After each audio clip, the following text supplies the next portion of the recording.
नहीं डरन हम न बंदूक से न गोली से, डर लगते हम लगा झूठा बोली से।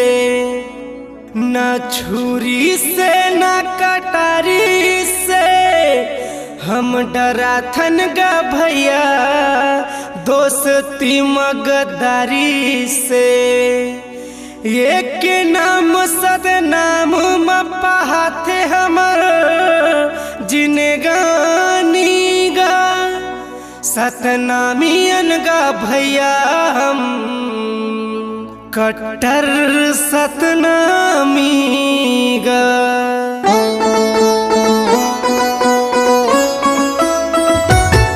सतनामी बघवा, सतनामी बघवा, सतनामी बघवा, सतनामी बघवा।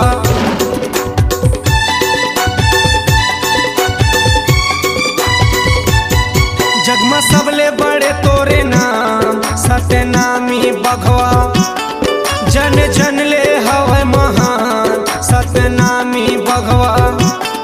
जेकर चिन्हा जोड़ा जाते खाम सतनामी बघवा, जेकर मुख में सदा सतनाम सतनामी बघवा।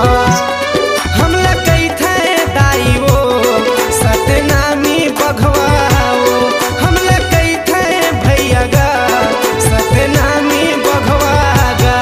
जग में सबले बड़े तोरे नाम सतनामी बघवा, जेकर चिन्हा जोड़ा जाते खाम सतनामी बघवा।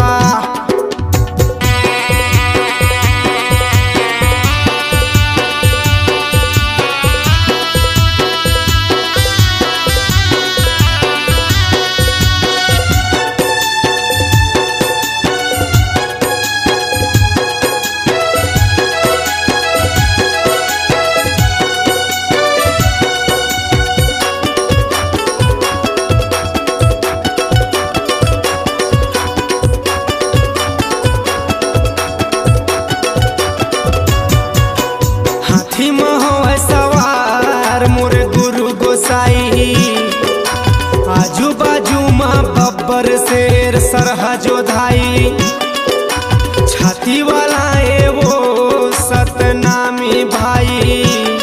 दुश्मन बैरी मन वो ये देखा पथदाई, बैरी बर हम बैरी हितवा बर निचट हितवा वो सतनामी बघवा, सतनामी बघवा।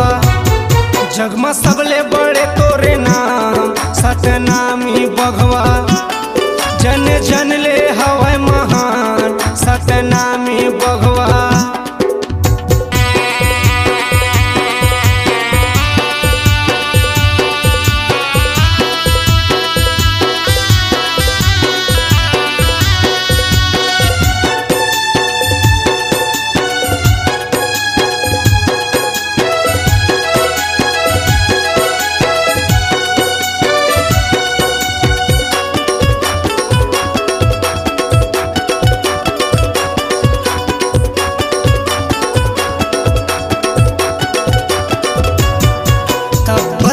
छी तलवार धर के अधिकार, सत्यवादी राजाए वो पुरख मन हमार। सतनाम के डंकाला पूरा दुनिया में बजाबो, सतनामी ताकत लाओ अब हमन देखाबो। दुश्मन बर हम दुश्मन सिधवा बर निचट सिधवा सतनामी बघवा, सतनामी बघवा।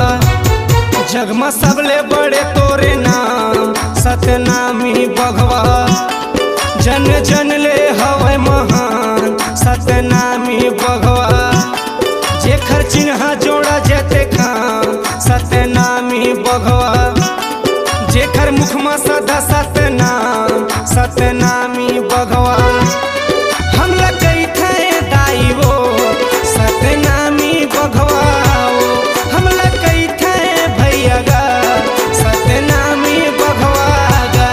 जग में सबले बड़े तोरे नाम सतनामी बघवा जेखर मुख में सदा सतनाम सतनामी बघवा जग में सबले बड़े तोरे नाम सतनामी बघवा जेखर चिन्ह जोड़ा जेते खाम सतनामी बघवा जेखर मुख में सदा सतनाम सतनामी बघवा जन जन ले हवा